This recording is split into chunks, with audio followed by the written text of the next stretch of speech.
Assalamualaikum warahmatullahi wabarakatuh. Kami dari kelompok 6 akan menyampaikan materi farmakologi dasar mengenai proses ADME obat.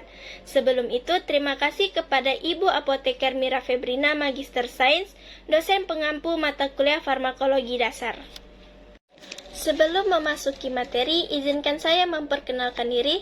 Perkenalkan, saya Nafisa Yulena Putri dengan NIM 2301225 bersama dengan rekan saya Khairunisa Nur Rajhayu, Zaki Febrian, Mega Aulia Rahmatika, Natasha, Reski Nurinandini, Zahra Anjulia Kahani, dan Zahra Destria Acda. Untuk materi pertama akan disampaikan oleh Khairunisa Nur Rajhayu. Kepadanya dipersilahkan. Perkenalkan, saya Karolin Rahayu sebagai pemateri pertama akan menjelaskan tentang pengertian ADME obat. ADME adalah singkatan dari absorpsi, distribusi, metabolisme, dan ekskresi.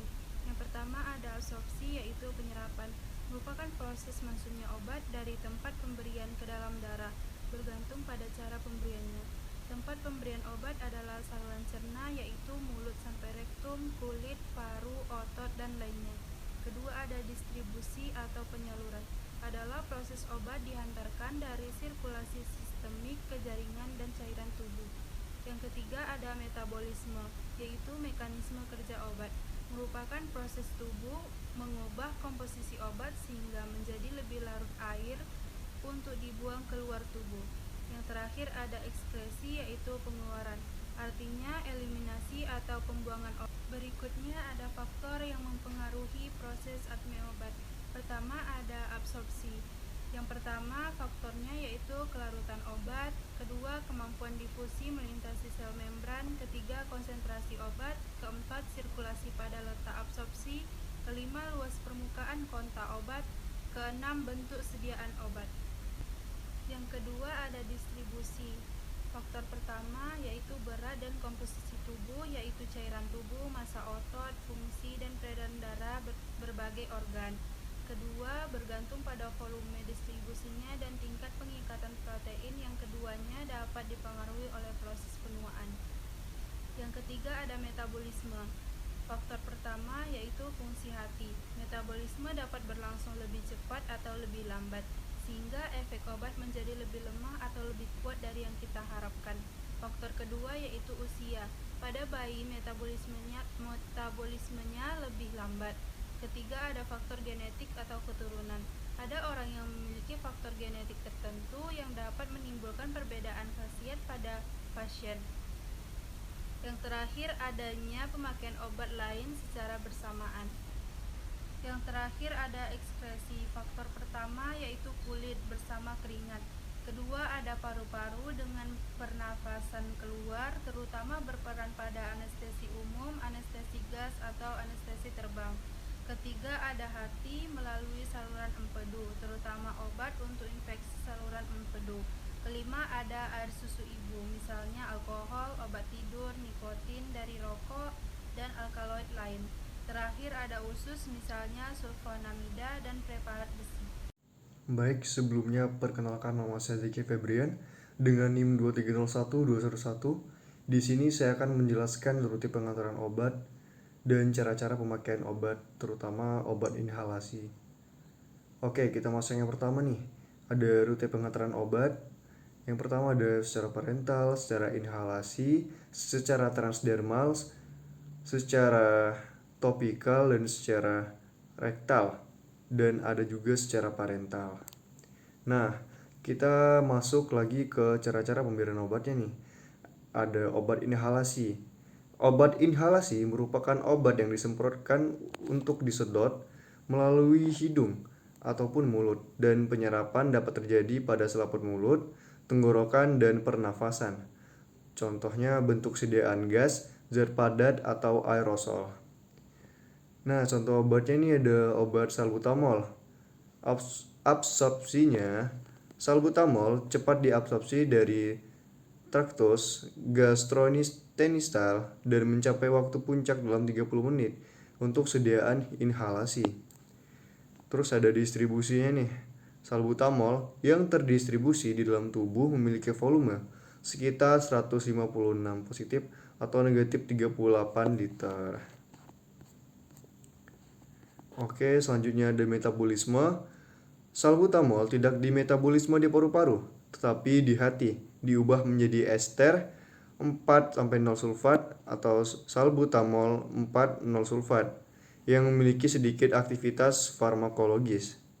Salbutamol juga dapat dimetabolisme melalui deaminasi oksidatif dan konjugasi dengan glukuronida yang akhirnya diekskresikan sebagai metabolit dalam urin. Ekskresi. Ekskresi salbutamol terutama melalui urin sekitar 80-100% pada pemberian secara inhalasi dan oral. Metabolitnya terutama dikeluarkan melalui urin dan sisanya melalui feses. Assalamualaikum warahmatullahi wabarakatuh. Perkenalkan, nama saya Mega Aulia Rahmatika dengan NIM 2301217.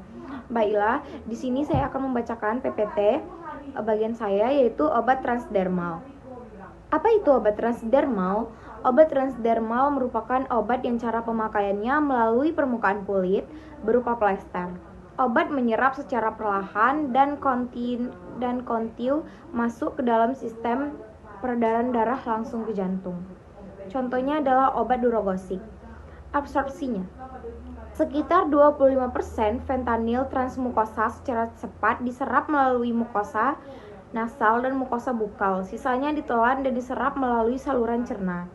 Distribusi fentanyl didistribusikan secara cepat pada jaringan otot dan lemak. Volume distribusi obat adalah 4-6 L per kg. Fentanyl menembus sawar darah otak dan sawar plasenta. Metabolismenya, fentanyl dimetabolisme di hati dengan perantara isoenzim CYP3A4 secara M, dealkilasi menjadi norfentanyl dan hidroksilasi menjadi metabolit inaktif lain seperti despropionilfentanyl dan hidroksifentanyl. Ekresi dari fentanyl diperkirakan terjadi dalam 72 jam, di mana 75% dieliminasi melalui urin, sebanyak kurang 7% diekskresikan dalam bentuk tidak berubah, sekitar 9% diekskresikan melalui fases, kurang dari 1%, diantaranya dalam bentuk tidak berubah. Perkenalkan, saya Nafisa Hilana Putri dengan NIM 2301225. Obat sublingual. Obat sublingual merupakan salah satu cara pemberian obat dengan cara meletakkan obat di bawah lidah. Tujuan pemberian obat ini agar efek yang ditimbulkan bisa lebih cepat, karena pembuluh darah di bawah lidah merupakan pusat dari sakit. Contoh obat sublingual yaitu obat Fasorbit. Proses absorpsinya, absorpsi isorbit dinitrat setelah diminum mendekati sempurna. Akan tetapi, bioavailabilitasnya sangat bervariasi, yakni antara 10% hingga 90%, dengan rata-rata 25%. Distribusi. Volume distribusi obat ini mencapai 2 hingga 4 liter per kilogram, sedangkan volume obat ini adalah 2 hingga 4 liter per menit. Metabolisme isorbit dinitrat utamanya adalah di hati. Obat ini memiliki kadar bioavailabilitas bervariasi, mulai dari 10% hingga 90%. Ekskresi isorbit dinitrat adalah setelah dimetabolisme di hati. Kemudian jalur eliminasinya melalui aliran darah hati. Waktu paruh obat ini adalah 1 jam, serta waktu yang diperlukan untuk eliminasi adalah 2 hingga 4 liter per menit. Perkenalkan, nama saya Natasha dengan NIM 2301226. Di sini saya akan menjelaskan tentang obat bukal. Nah, jadi obat bukal itu adalah obat yang diletakkan di antara gigi dengan selaput lendir pada pipi bagian dalam. Seperti pada pemberian obat secara sublingual, pasien akan dianjurkan untuk membiarkan obat tersebut tetap berada pada selaput lendir pipi bagian dalam tadi sampai obat tersebut hancur dan diabsorpsi. Kerjasama pasien juga sangat penting dalam pemberian obat ini karena biasanya pasien itu akan menelan obat tersebut sehingga menyebabkan obat menjadi tidak efektif. Contoh obatnya yaitu ada obat prochlorperazine. Prochlorperazine ini digunakan untuk mengobati gejala skizofrenia. Skizofrenia sendiri adalah kondisi mental yang mempengaruhi pikiran, perasaan, serta perilaku penderitanya. Baiklah, selanjutnya di sini saya akan menjelaskan proses ADME pada obat proklorperazin. Yang pertama yaitu absorpsinya. Proklorperazin dilaporkan diserap dengan baik dari saluran pencernaan. Permulaan kerja farmakologisnya adalah sekitar 30-40 menit. Durasi untuk semua rute itu sekitar 3-4 jam. Yang kedua itu distribusi. Proklorperazin dilaporkan didistribusikan ke sebagian besar jaringan tubuh dengan konsentrasi tinggi didistribusikan ke hati dan limpa. Selanjutnya metabolisme. Proklorperazin ini mengalami metabolisme hati yang melibatkan oksidasi, hidroksilasi, demetilasi, pembentukan sulfoksida, dan konjugasi dengan asam glukuronat. Selanjutnya yang terakhir yaitu ada proses ekskresi. Proklorperazin itu dilaporkan terutama diekskresikan melalui feses dan empedu. Sebelumnya, perkenalkan nama saya Reski Nurinandini dengan NIM 2301233. Saya akan menjelaskan tentang obat injeksi. Obat injeksi adalah pemberian obat secara parenteral atau di bawah kulit atau menembus kulit atau selaput lendir. Suntikan atau injeksi digunakan untuk memberikan efek obat dengan cepat, terutama untuk obat-obat yang merangsang atau merusak oleh getah lambung, diberikan pada pasien yang tidak sadar atau tidak mau bekerja sama. Macam-macam jenis suntikan ada subkutan, intramuskular, intravena, intraarteri, intrakutan, intralumbal, intraperiontal, intrakardial, intrapleural, dan intraartikuler. Contoh obat injeksi yaitu insulin. Insulin adalah hormon alami yang diproduksi oleh organ pankreas. Fungsi utama dari insulin adalah membantu tubuh mengontrol gula dalam darah sekaligus mengelola glukosa sebagai sumber energi melalui otot, lemak, dan hati. Yang pertama, absorpsi. Injeksi insulin subkutan langsung diabsorpsi ke sistem peredaran darah. Absorpsi paling baik terjadi bila penyuntikan di arah abdomen jika dibandingkan dengan lokasi lain seperti lengan atas, paha, maupun bokong. Terdapat beberapa faktor yang dapat meningkatkan kecepatan absorpsi insulin seperti pijatan pada daerah suntikan, suhu hangat, maupun dosis yang lebih rendah. Yang kedua ada distribusi. Insulin reguler beredar di plasma sebagai monomer bebas yang akan berdifusi ke dalam jaringan. Insulin dapat menembus sawar darah otak. Yang ketiga, metabolisme. Metabolisme insulin reguler terjadi di hepar sebanyak 50-60%, ginjal 35-45%, dan jaringan adiposa atau otot 20%. Waktu paruh biologis insulin reguler adalah 30-60 menit. Yang keempat ada ekskresi. Ekskresi insulin reguler utamanya diperantai oleh hepar dan ginjal. Insulin alami yang diproduksi pankreas biasanya didegradasi oleh hepar sebanyak 50-60% ke vena porta. Kemudian 35-45% sisanya diekskresikan melalui urin. Namun insulin yang dimasukkan secara eksogen seperti insulin reguler memiliki profil degradasi yang berbeda, di mana insulin tidak lagi melewati vena porta. Oleh karena itu, mayoritas eliminasi akan dilakukan melalui ginjal, sehingga gangguan fungsi ginjal akan menurunkan clearance insulin dan memperpanjang efeknya. Sebelumnya perkenalkan nama saya Zahra Anjulia Kahani dengan NIM 2301243. Di sini saya akan menjelaskan mengenai obat oral. Obat oral ini merupakan obat yang masuk ke dalam mulut dan menelannya. Obat oral ini terdiri dari berbagai macam bentuk sediaan, seperti bentuk pil, tablet, kapsul, bubuk, dan sirup. Pemberian obat oral ini merupakan metode penghantaran obat yang paling banyak digunakan karena dia sangat mudah digunakan dan disukai banyak masyarakat. Contoh obat oral adalah ibuprofen. Di sini saya akan menjelaskan proses ADME dari ibuprofen. Yang pertama, absorpsi. Ibuprofen cepat diabsorpsi apabila sudah dikonsumsi per oral. Bioavailabilitas obat adalah 80%. Ibuprofen lisin atau garam ibuprofen itu lebih cepat diabsorpsi dibandingkan jenis asam ibuprofen. Yang kedua, proses distribusi. Distribusi ibuprofen itu ke seluruh jaringan tubuh, terutama berkonsentrasi dalam cairan sinovial. Keberadaan obat ibuprofen dalam cairan sinovial itu adalah lebih lama daripada dalam plasma. Obat ini terikat pada protein itu sekitar 90-99%, terutama dengan albumin. Proses yang ketiga adalah metabolisme ibuprofen.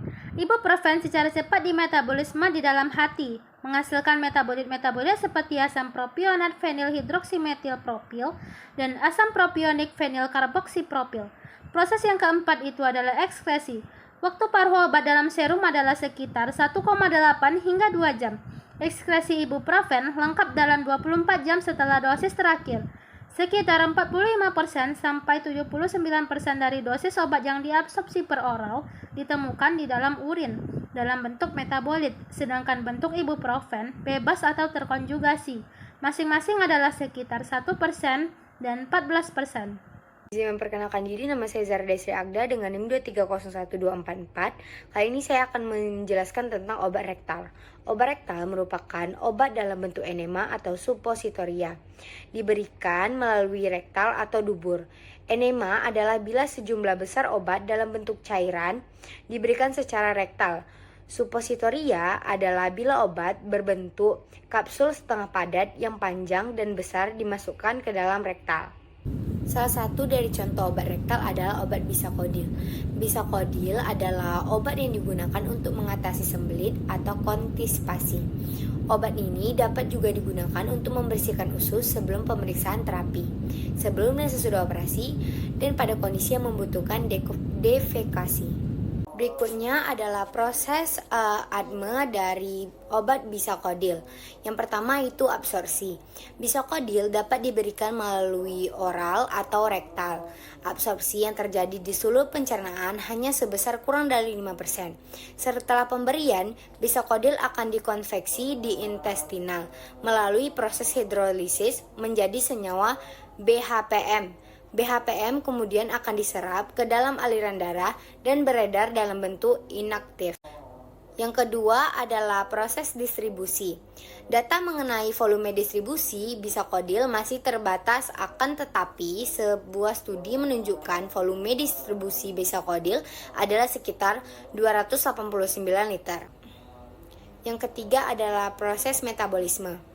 Bisakodil dikonversi menjadi bispehidroksipenil piridil 2-metane atau BHMP di saluran pencernaan oleh enzim atau bakteri yang terdapat di intestinal. Yang keempat adalah proses ekskresi. Ekskresi bisakodil umumnya di feses dan dalam jumlah sedikit di urin dalam bentuk glukuronida. Kesimpulan pada presentasi kami kali ini adalah ADME adalah singkatan dari absorpsi, distribusi, metabolisme, dan ekskresi. Absorpsi yaitu penyerapan, distribusi yaitu penyaluran, metabolisme yaitu mekanisme kerja obat, ekskresi yaitu pengeluaran. Cara-cara pemberian obat yaitu obat inhalasi, obat transdermal, obat sublingual, obat bukal, obat injeksi, obat oral, dan obat rektal. Sekian presentasi dari kami, mohon maaf apabila ada kesalahan kata. Saya akhiri, wabillahi taufiq wal hidayah. Wassalamualaikum warahmatullahi wabarakatuh.